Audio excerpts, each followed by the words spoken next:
para a gente poder voltar a falar sobre o assunto do domingo passado, para encerrar aquele assunto, na verdade, de domingo passado. Então, se você quiser já abrir os dois textos, nós vamos ler Gênesis capítulo 10, nós vamos ler Apocalipse capítulo 6.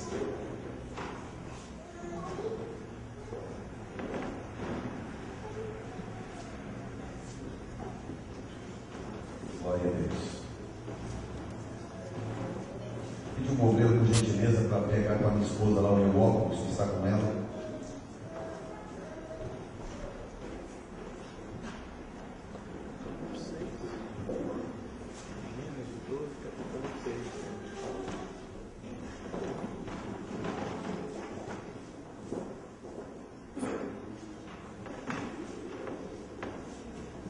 Maravilha. Quem achou Gênesis capítulo 10?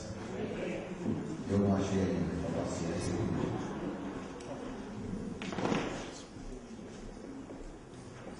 Obrigado, mãe.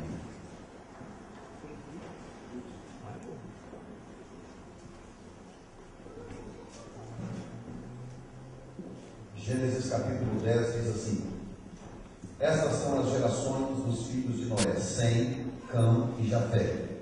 E nasceram-lhes filhos depois do dilúvio.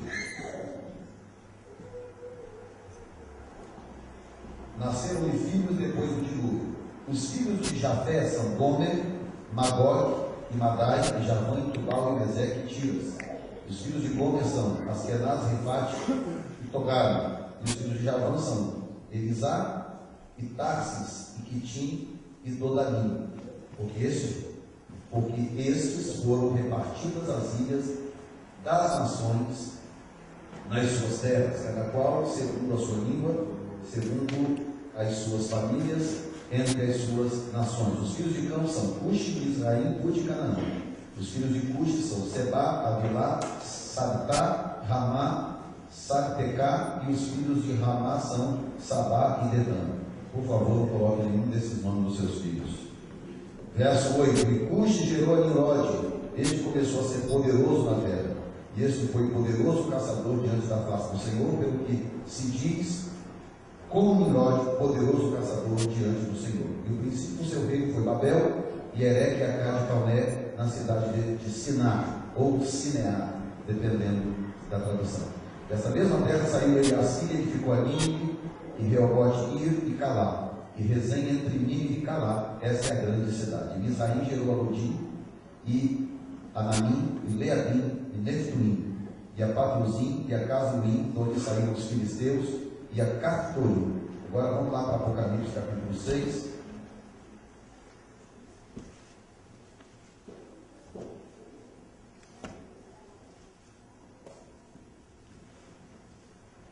Tem aqueles que pensam que esse monte de nome na Bíblia aqui não tem serventia, né? Mas tem muita serventia, porque são esses nomes que nos ajudam a rastrear a origem das nações, para poder entender determinadas coisas que nós precisamos entender para não perder as profecias de vista. Apocalipse capítulo 6, quem está lá?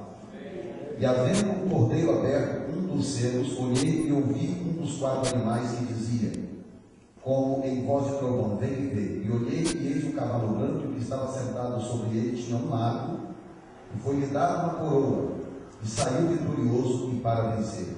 Diga comigo, um arco. E havendo aberto o segundo selo, ouviu o segundo animal dizendo, vem e vê. E saiu outro cavalo vermelho, e ao que estava sentado sobre ele foi dado que tirasse a paz da terra, e que se matassem uns aos outros, e foi-lhe dada uma grande espada. E havendo aberto o terceiro selo, ouvi o terceiro animal dizendo, vem e vê. Olhei, e eis um cavalo preto, e o que sobre ele estava sentado tinha uma balança na mão. E ouvi uma voz do meio dos 4 animais que dizia, uma medida de trigo por 1 dinheiro, e 3 medidas de cevada por 1 dinheiro, e não danifiqueis o azeite e o vinho. E havendo aberto o 4º selo, ouvi a voz do 4º animal que dizia, vem e vê. Olhei, e eis um cavalo amarelo, o que estava sentado sobre ele tinha por nome morte, e o inferno o seguia. E foi-lhes dado o poder para matar a 4ª parte da terra, com espada, e com fome, e com peste, e com feras da terra. E havendo aberto o 5º selo, vi debaixo do altar as almas dos que foram mortos por amor da palavra de Deus e por amor do testemunho que deram. Eu quero destacar o versículo 4, que diz assim: e saiu outro cavalo vermelho, e ao que estava sentado sobre ele foi dado que tirasse a paz da terra, e que se matasse uns aos outros, e foi-lhe dada uma grande espada. Podem se assentar, e eu sugiro que você fique com o texto aberto no livro de Ezequiel, capítulo 38. Eu não vou ler, mas fique com o texto aberto lá, porque eu quero concluir nesta noite o que começamos a falar no domingo passado. Estamos falando sobre Gog e Magog, a batalha de Gog e Magog. Semana passada, nós mostramos aqui profeticamente como que a Bíblia Sagrada, profecias escritas há 2.600 anos atrás, estão se afunilando para acontecer da forma literal que a Bíblia descreveu. Eu não sei quantos aqui estavam no domingo passado e retiveram um pouco do que foi dito, mas em Ezequiel capítulo 38 há uma profecia, e essa profecia ela explica com riqueza de detalhes de que forma, no final dos tempos, algumas nações se ajuntarão para acelerar ou para trazer à tona o processo do Apocalipse, descrito a partir do capítulo 6 do livro do Apocalipse. E deixa eu te dizer uma coisa, que hoje eu vou numa direção um pouco diferente da de domingo passado. Então deixa eu te dizer uma coisa: por que o pastor Jefferson insiste tanto em falar de profecias? De trazer assuntos dessa natureza, pregar um culto para você, mostrar para você o quadro do cumprimento dessas profecias, se boa parte dessas profecias se cumprirão quando você e eu estivermos fora daqui. Por que eu estou insistindo num assunto dessa natureza que supostamente se cumprirá depois que nós deixarmos o planeta Terra, arrebatados com Jesus Cristo para as bodas do Cordeiro? A resposta está na própria pergunta. A razão por que eu insisto nesse assunto, em trazer para você informação e conhecimento da parte de Deus da Bíblia Sagrada, é exatamente para que você não esteja aqui quando essas coisas se cumprirem. Porque quando nós lemos o capítulo 6 de Apocalipse, o que começa a acontecer, a se desenhar no planeta Terra, e eu descubro que no capítulo 4, a igreja acabou de ser arrebatada, porque nós temos o capítulo 1, 2 e 3 de Apocalipse, que tem a sua abertura, e as 7 cartas para as 7 igrejas.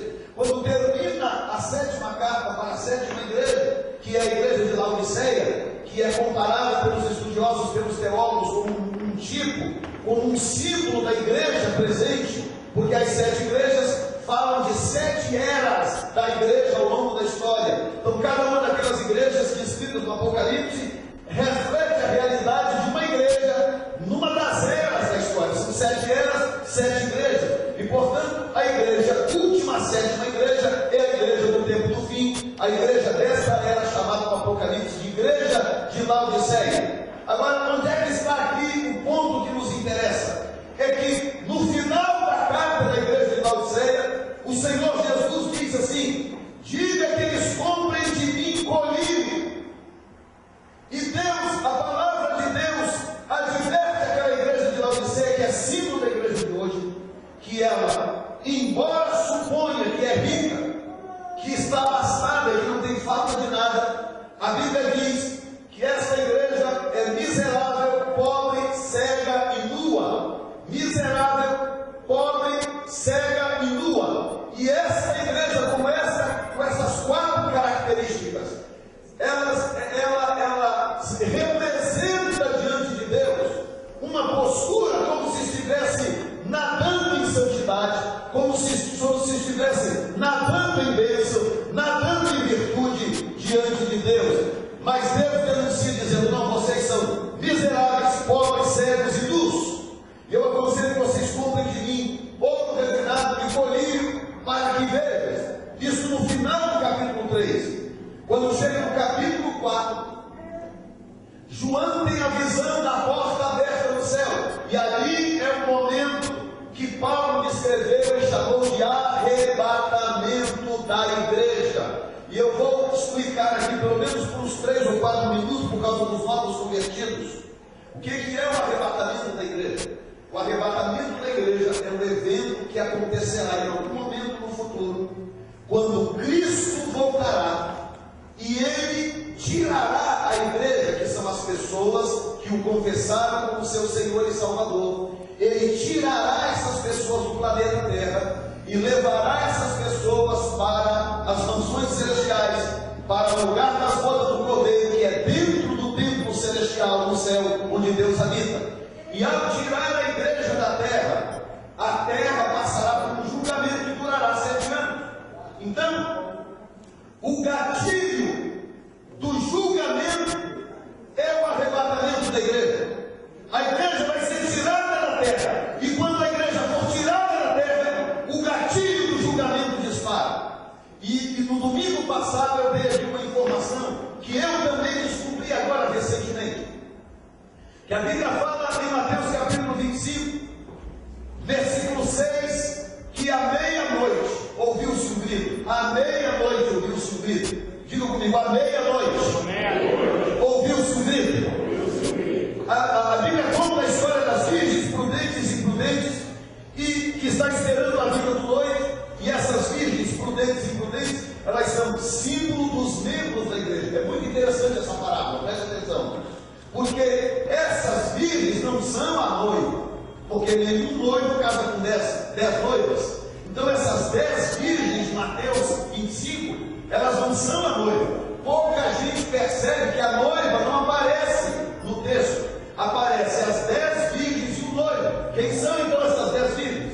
Essas 10 virgens, naquela época, eram moças selecionadas pela família da noiva, que assessoravam a noiva, preparando a noiva para o momento do casamento. Elas eram assessoras da noiva. Portanto, elas representam a noiva e a igreja como um todo, como um corpo. E as 10 virgens representam as pessoas. Cada um aqui nesse auditório está representado por aquelas virgens da parábola de Mateus capítulo 25. Agora, o problema é que a parábola diz que 5 eram prudentes e 5 eram imprudentes. O que significa, escuta isso pelo amor de Deus, o que significa que no mínimo, hoje, se Jesus voltar hoje, no mínimo metade da igreja fica para a grande tribulação. Você deveria estar assustado. Você está assustado? Não, eu fico assustado por isso.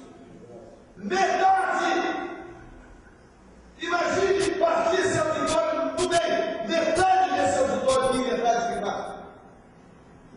Porque se as virgens representam as pessoas, enquanto que a noiva representa o todo, as virgens representam a pessoa, a Bíblia está tentando me passar uma informação no que tange a salvação, no que tange ao arrebatamento da igreja. Não adianta você tentar se agarrar em ninguém, é você e Deus. A coisa será tratada individualmente, é a tua fé, é a tua seriedade, é a tua responsabilidade, é a tua forma de servir a Deus. Você vai ser arrebatado ou você será deixado, e será você e Deus. No capítulo 4 está registrado esse arrebatamento, que é quando João diz: eis que vi uma porta aberta no céu, e uma voz que dizia: sobe para cá. E aí ele subiu para lá, e dali para frente ele começa a ver tanto coisas que acontecem no céu, como coisas que acontecem na terra, paralelamente ao arrebatamento da igreja. Quantos entenderam até aqui? Dá glória a Deus por eu saber. Muito bem, aonde queremos chegar? Deus, irmãos, é perfeito. Talvez uma das coisas que mais me motiva a pregar profecias é porque as profecias são o melhor instrumento que nós temos hoje nas mãos para mostrar a perfeição de Deus, para mostrar a fidelidade de Deus, para mostrar como que Deus tem domínio absoluto da história. Não tem nada fora do controle de Deus, não tem nada acontecendo que Deus não saiba, que Deus não esteja acompanhando, nada que Deus não exerça influência sobre. Deixa eu te dizer uma coisa nessa noite: aquieta o teu coração, aquieta a tua alma. Não tem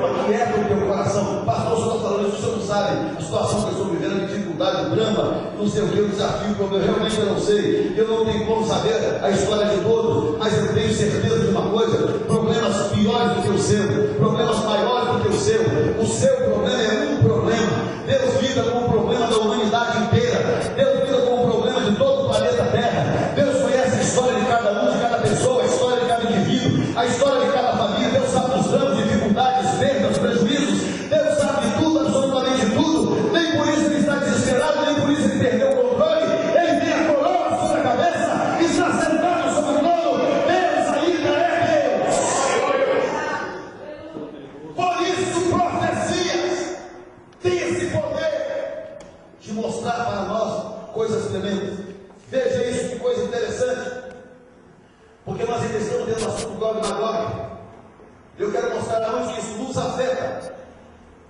Porque eu estou dentro dessa pergunta: do que me interessa essas profecias, se boa parte delas vão se cumprir depois que eu já fui? O problema é, se elas não me interessarem hoje, elas não vão acontecer depois que eu já fui. Se elas não me interessarem hoje, elas vão acontecer comigo aqui. E o triste é esse: é a pessoa estar sentada no banco de uma igreja, ouvindo o pastor pregar, falar, espernear, suar, fazer apelo, ouvir tudo que está sendo dito, e um belo dia se encontrar no meio do que está sendo pregado. E eu tenho dito isso com Deus do Senhor: às vezes pregar é meio solitário. A vida de um pregador é meio solitária, no que tange ao ato de pregar. Tem vários pregadores aqui, pode perguntar para eles. Enquanto a mensagem está sendo gerada, a decisão de pregar aquilo ou não, se vai ou se não vai, e a preocupação se aquilo vai entrar no coração das pessoas, se haverá resposta. E eu tenho dito para Deus: Deus, não permita que um auditório que ouça coisas dessa natureza se encontre no meio desse cenário no futuro. Isso seria triste demais. Isso seria, talvez não para mim, não para quem vai, mas se ponha no lugar, gente, de uma pessoa que não consegue assimilar a palavra de Deus, e um belo dia ela descobre que está no meio daquilo que ela ouviu falar a vida inteira. E quero lhe dizer uma coisa: se eu perguntar para você hoje o que eu preguei domingo passado, você não vai lembrar, talvez você lembre de 10 ou 15%, porque assim é a mente humana. Mas se você acordar um belo dia de manhã e olhar na televisão a notícia: desapareceu 1 milhão de pessoas no planeta Terra e tem uma coalizão de nações marchando contra Israel, você vai ser capaz de repetir a mensagem do domingo passado ao pé da letra. Porque quando você perceber que essas coisas são graves e são sérias, pode ser que algumas pessoas, quando eu digo você, me perdoe e me permita, não estou dizendo você como pessoa, é uma linguagem, uma figura de linguagem, de refiro a alguém se encontrar no meio dessa situação de coisa triste, de coisa dependente. Portanto, pastor, que o senhor não prega outras coisas, porque alguém tem que pregar isso, alguém tem que pregar essas coisas, para que você vá dormir com a sua consciência em paz, sabendo: eu estou em paz com Deus.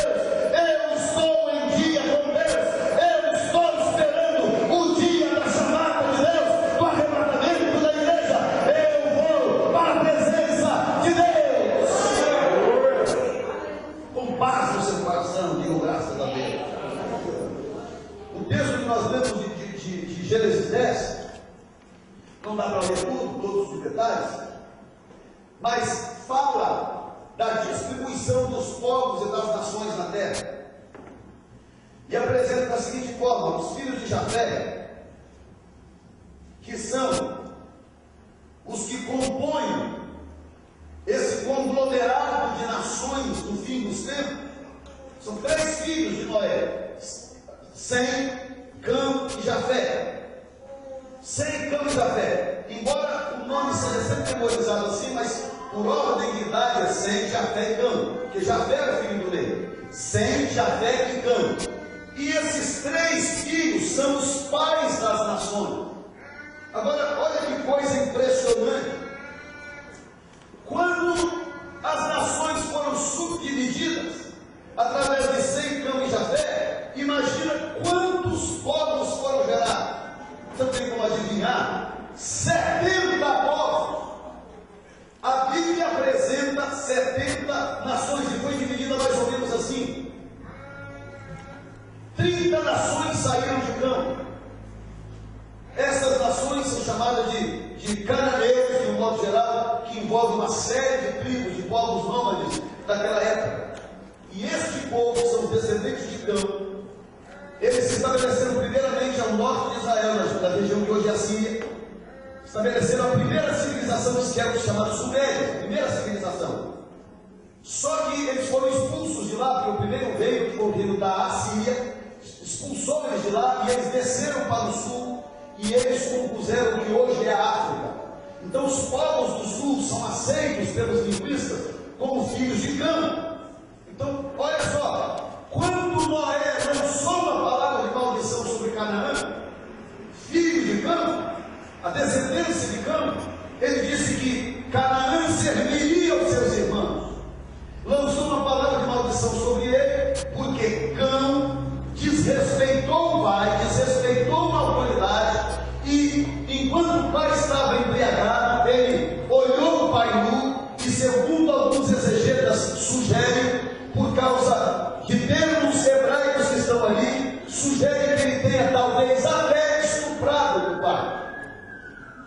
Então, quando Noé acorda daquela situação e descobre aquilo, e sem Jafé cumprir o pai, então ele amaldiçoa a descendência de Cão, dizendo que eles seriam miseráveis e que eles seriam servos dos seus irmãos. Dá uma olhadinha hoje no globo terrestre. Cão é pai dos africanos. Resumindo de uma forma simples, só para você entender, não é toda a África 100%, mas é pai dos africanos. Dá uma olhada na situação da África em relação ao resto do mundo. Olha o que aconteceu por causa de um ato de desobediência, um ato de profanação que uma pessoa cometeu diante de Deus, desrespeitando o pai, desrespeitando a autoridade, passando por cima de algo que Deus estabeleceu. Hoje você olha para a África, talvez 95% da África é miserável, vive abaixo da média do resto do mundo, e eles vivem para servir a Jafé e a Sem. Jafé é Ásia e Europa, e alguns daquela região da Ásia Menor, que hoje nós conhecemos como Oriente Médio, e Sem são os semitas. E os africanos trabalham, vivem para servir essas pessoas, e eles continuam miseráveis, e a descendência de Cão, a descendência de Jafé continua rica, e a descendência de Sem, que são os semitas, continuam ricos. Aonde eu quero chegar com este ponto? Se nós pensássemos sempre em princípio divino, sempre que nós tomássemos uma decisão, fizéssemos qualquer coisa, nos comportássemos de qualquer maneira, se o ser humano pensasse sempre no princípio, o que é que a palavra de Deus, o princípio divino, diz a respeito disso aqui? Eu vou tomar uma decisão, vou ter que fazer algo. O que é que o princípio de Deus diz a respeito disso? Se as pessoas pensassem assim, nós teríamos hoje uma sociedade muito mais homogênea, com muita gente próspera, a maioria próspera, porque o princípio de Deus é que o homem seja próspero. A prova disso é o que a descendência de Jafé hoje representa no mundo e a descendência de Sem. A miséria do mundo vem da descendência de Cão.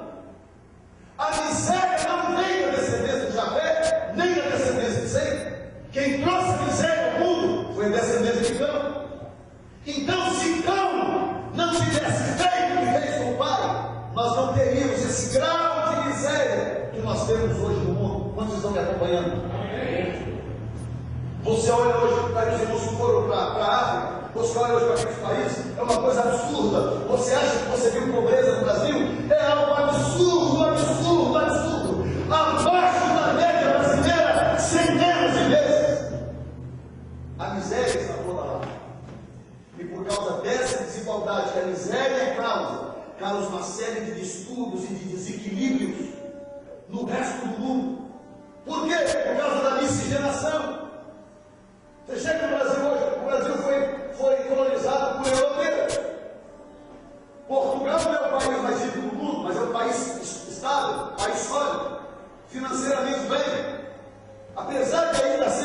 pobres da Europa.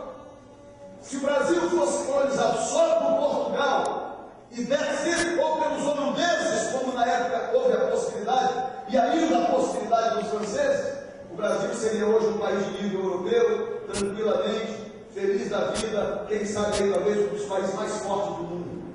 Mas por causa da miscigenação, por causa da escravidão, eles tiveram que levar milhares e milhares e milhares, vamos dizer, quem sabe alguns milhões de escravos da África, descendentes de Cão, para o Brasil e para a América. E aí aconteceu então a miscigenação, quando as raças se misturaram e etc. e tal. Então entenda bem o que eu estou dizendo. Eu não estou aqui tentando denegrir o continente africano. Estou mostrando para você de forma privilegiada uma visão dessa história das nações, como ela aconteceu a partir desses três patriarcas, Sem, Cão e Jafé. Vocês estão entendendo? Amém.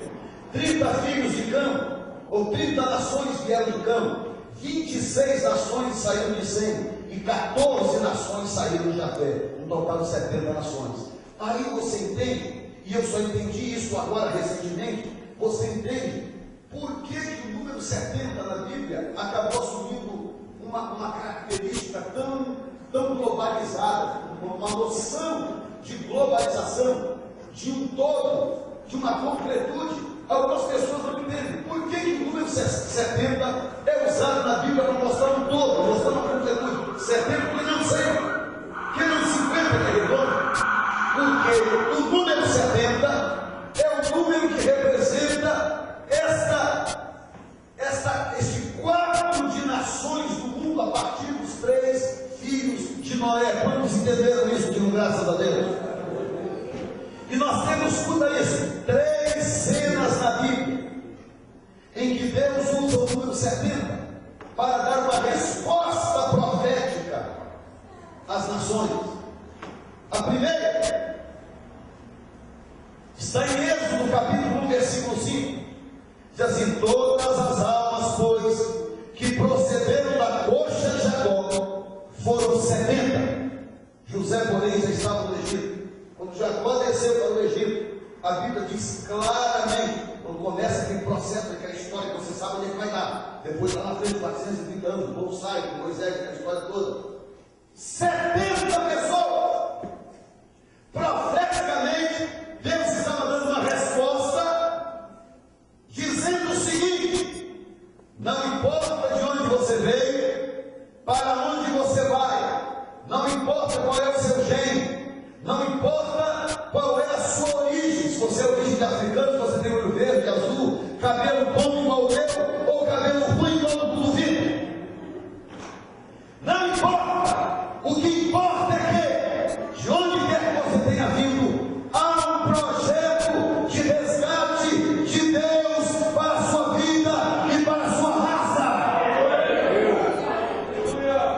Porque Jacó é o pai do povo de Israel, e Deus colocou lá 70. A segunda está exatamente em Números, capítulo 11, versículo 16 e 25, diz assim: diz então o Senhor a Moisés: ajunta-me 70 homens dos anciãos de Israel, que sabes serem os anciãos do povo, seus oficiais, e os trarás perante a tenda da revelação, para que estejam ali comigo. Olha só, cerca de 430 anos depois que Jacó entrou no Egito,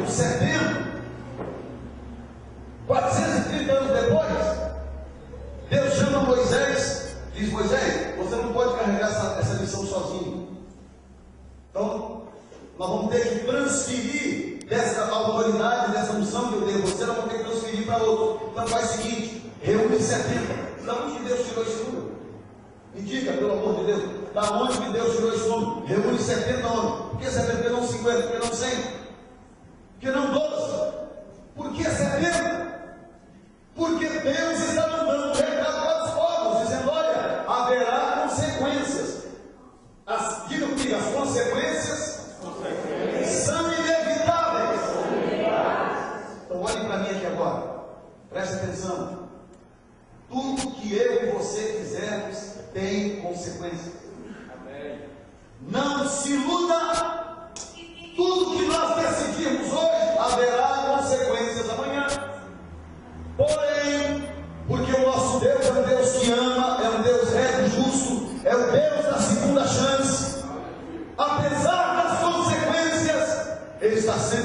profeticamente mostrando o seguinte: se você se arrepender, ainda dá tempo para você. Se você se humilhar, ainda dá tempo para você. Se você se quebrantar, ainda dá tempo para você. Moisés, separa 70. Por que 70, Deus? Moisés só obedece.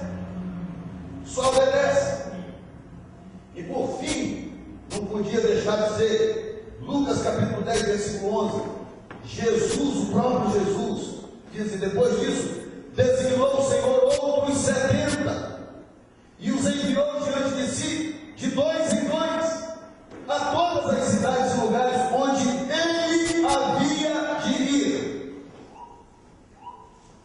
Jesus escolheu exatamente o mesmo número que no início da história deu origem às nações, 70, e mandou essas pessoas como precursores na sua frente. A missão dessas pessoas era preparar o caminho para que Jesus viesse atrás depois e trouxesse a libertação, a transformação de vida e tudo aquilo que nós sabemos que Ele faz, porque nós experimentamos. Amém? Deu graças a Deus. Então, o que o número 70 diz para mim, pastor? O número 70 diz para mim que Deus nunca abandonou os povos. O número 70 diz para mim que o projeto de Deus nunca foi só Israel, que o projeto de Deus sempre incluiu você. O projeto de Deus sempre incluiu América, Brasil, Japão, Portugal, Inglaterra e todos os outros povos, porque Deus é Deus.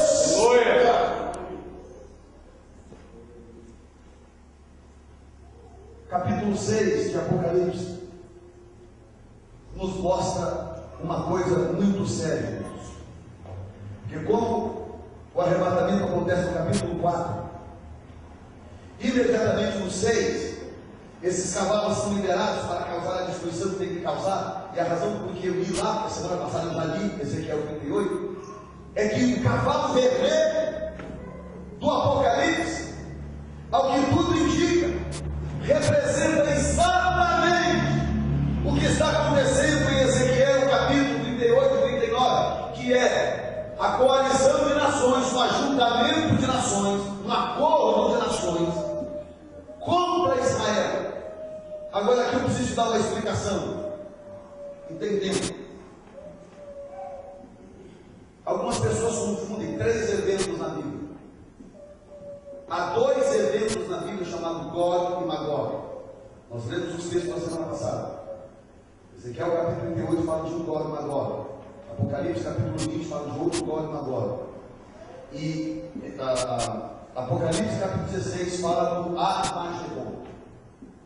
Eu já vi pessoas falarem sobre isso e confundir as coisas, porque por não saber o tempo que cada coisa acontecerá. Então aqui vai. O Gog e Magog de Ezequiel capítulo 38 tem a ver com o capítulo 6 de Apocalipse. Gog e Magog no capítulo 38 de Ezequiel acontecerá quando aquele cavalo vermelho no capítulo 6 for liberado. A função dele é tirar a paz da terra, promover guerra. E tem 2 coisas que aquele texto diz. Diz que ele tem um arco nas mãos, diz que ele tem uma espada enorme, gigantesca. Isso é curioso, eu vou explicar por quê. Porque quando Ezequiel fala da coalizão de nações, ele cita Gomer, cita Magog como uma terra chamada Magog, aí ele cita Madai e Put, os etíopes e Togar, e ele fala de Meseque e fala de Tubal. E é mais ou menos isso para você entender. A Pérsia é o Irã, Etiópia é a Etiópia, Put é Líbia, Cuxi é o Sudão, Togarma é o que hoje, segundo os historiadores, Geórgia e Armênia. E Geórgia e Armênia e Meseque e Tubal são os povos que estão abaixo da linha da Rússia. Quando você olha abaixo da linha da Rússia, na Ásia Central, a começar ali pela própria região onde está Geórgia e Romênia e Armênia, ali você vê aquele monte de países que tem nome estranho. Paquistão, em cima Paquistão, do lado Azerbaijão, Uzbequistão, Cazaquistão, Paquistão, Afeganistão. Esses nomes parecidos. Esses países que estão na Ásia Central, eles são os descendentes de Mesec e Tubal. Não a Rússia é outra história.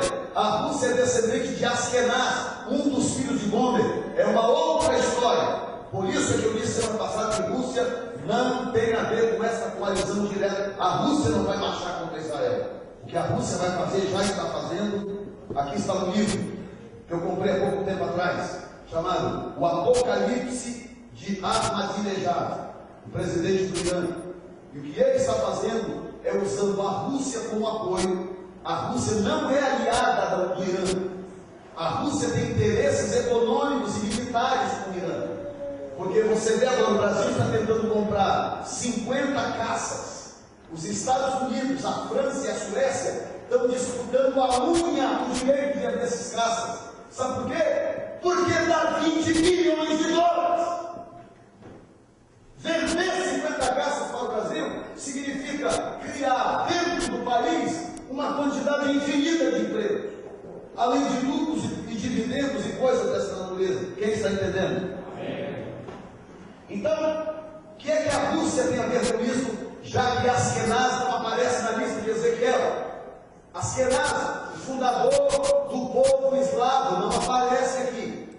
Então, onde é que a Rússia entra? A Rússia entra fazendo o que ela está fazendo com o Irã há cerca de 7 anos, vendendo reatores nucleares, vendendo plutônio e urânio para o Irã, vendendo armas para o Hezbollah, para o Hamas, armando essas nações que não têm tecnologia e que não têm recursos para produzir o seu próprio armamento. Quem está entendendo?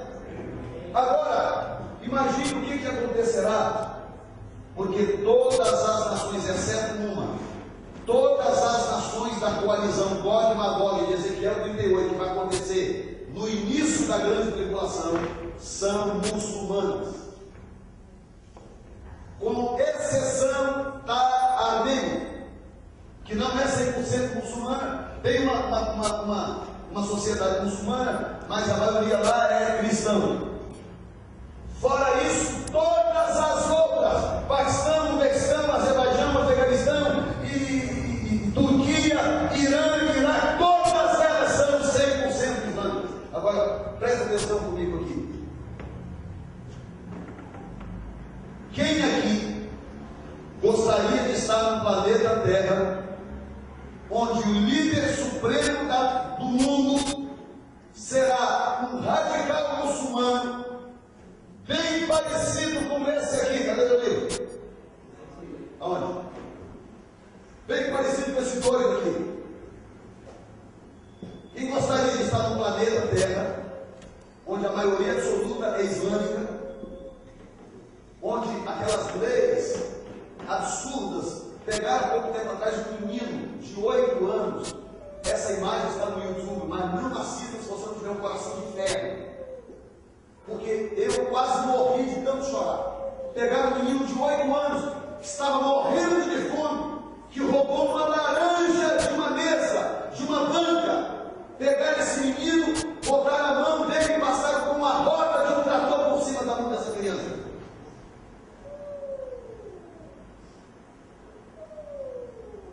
Se eles fazem isso com uma criança de 8 anos, faminta, morrendo de fome, imagine o que eles farão com crentes desviados encontrados aqui na grande tribulação.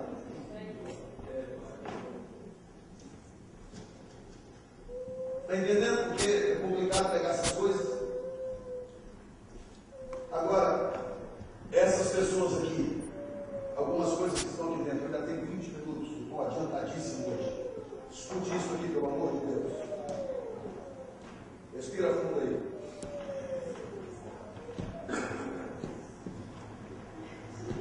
Olha isso aqui.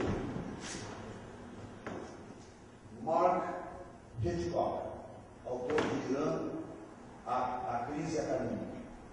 Esse nome aqui é um nome fictício, porque esse cara é um jornalista internacional e ele tem acesso ao Middle East, e ele não pode ter doido da nome dele aqui de verdade, porque a próxima vez que o avião dele baixar lá, ele não volta para mais. Então escute isso aqui. Escatologia oficial do Irã, que passa no rádio em Teherã, rádio oficial do Irã em Teherã, na capital. Me parece que uma vez por semana, 2 ou 3 vezes por semana. Escuta isso. O que eles ensinam? Primeiro, o Al-Mahdi está vindo breve. Quem é Al-Mahdi? Para quem não pegou as outras visões, Al-Mahdi é o Messias do Islã. E o que esse Messias vai fazer? Ele vai fazer algumas coisas. Ele vai converter o mundo inteiro ao islamismo. Ele vai destruir Israel. Ele vai tomar Jerusalém. Ele vai matar todos os infiéis, todos aqueles que não são muçulmanos, ele vai matar e destruir. Chame ele o que quiser. A Bíblia chama esse cara de anticristo.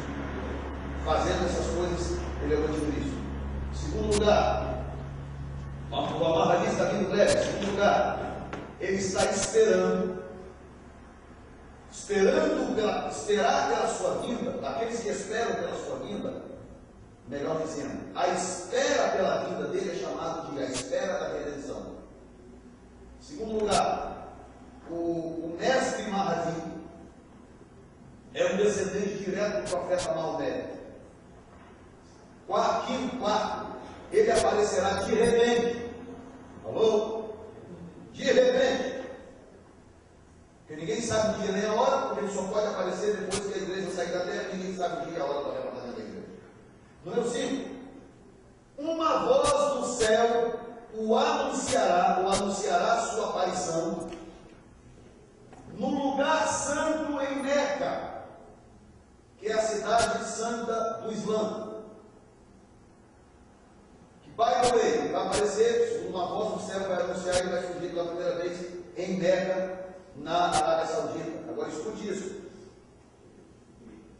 Daniel capítulo 11, versículo 24. Quantos gostam de aprender Bíblia aí, amém? Amém. Daniel capítulo 11, versículo 24. Nem toda a mensagem é para pular, não, eu entendo, mas vai guardando no seu coração. Daniel 11, 24 diz assim: virá também tempos de segurança aos lugares férteis da província.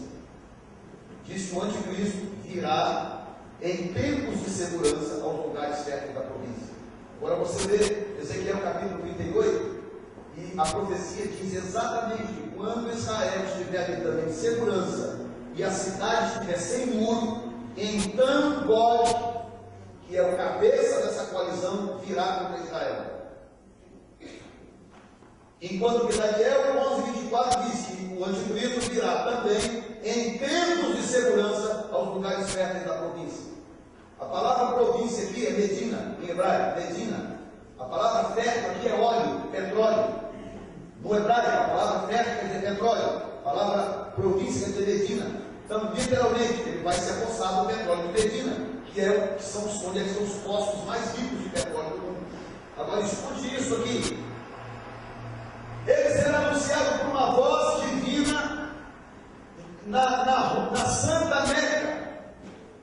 E sabe qual é a distância entre Meca e Medina? 210 milhas, 338 quilômetros, entre Meca e Medina, onde Daniel disse que ele irá se apossar dos tesouros e dos recursos. E Apocalipse, capítulo 13 em diante, diz que quando esse homem estiver governando a terra, diz que ninguém comprará e venderá nada se não tiver a marca ou o nome dele na testa ou na palma da sua mão. Por que ninguém comprará nada? Agora dá para entender com clareza. Como é que é possível controlar os detalhes de quem vai comprar e vender? Basta controlar os postos de petróleo. Controle a fluência de petróleo do Oriente Médio para o resto do mundo, que você controla o mundo. Você controla o mundo inteiro. Olha o que o louco do Hugo Chávez está fazendo só porque tem uns 10 postos de petróleo na Venezuela. Se a Venezuela não tivesse petróleo, o Hugo Chávez não seria nunca capaz de fazer as barbaridades que ele faz. Tudo por causa do petróleo. Ninguém vai de lá, ninguém faz nada porque precisa do petróleo que a Venezuela produz, sem ser entendendo.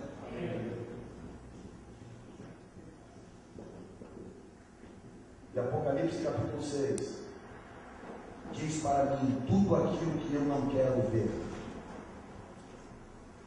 tudo aquilo que eu sei que vai acontecer, mas que eu não quero ver. Levanta a sua mão direita para a boca.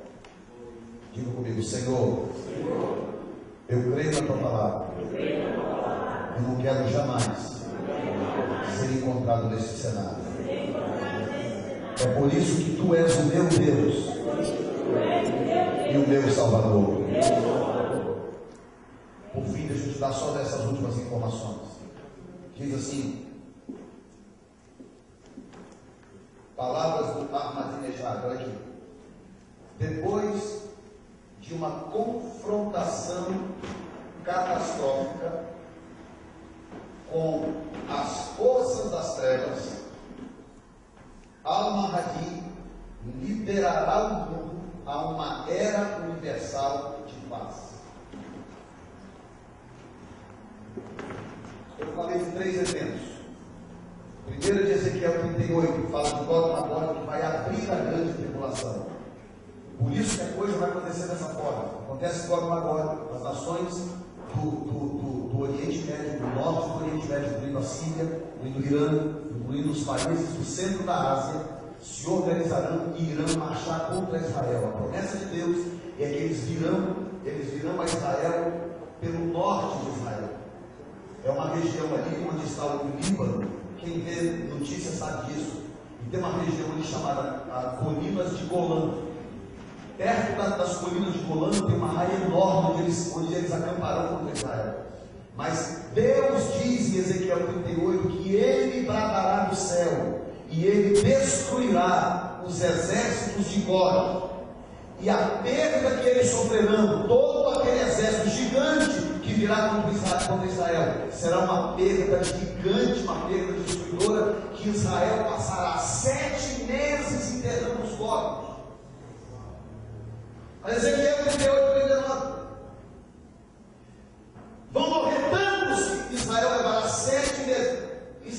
Ezequiel viu até que eles vão ter que pegar bandeirinhas, e onde tiver um corpo, fincar uma bandeira perto do pé, para ir mostrando onde estão os corpos. 7 meses para levar os corpos.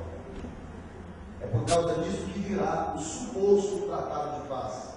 Quando então o anticristo aparecerá, uma solução que todo mundo espera, mas ele virá com essas intenções que nós estamos falando ali, para destruir Israel e matar todos os infiéis, que são todos aqueles que não confessarem a fé que ele tem, que ele terá, e que de alguma forma ousar falar em Cristo, ou de alguma outra forma pagará com a sua própria vida. Quando vocês estão entendendo? Amém. Por fim, eu termino com isso.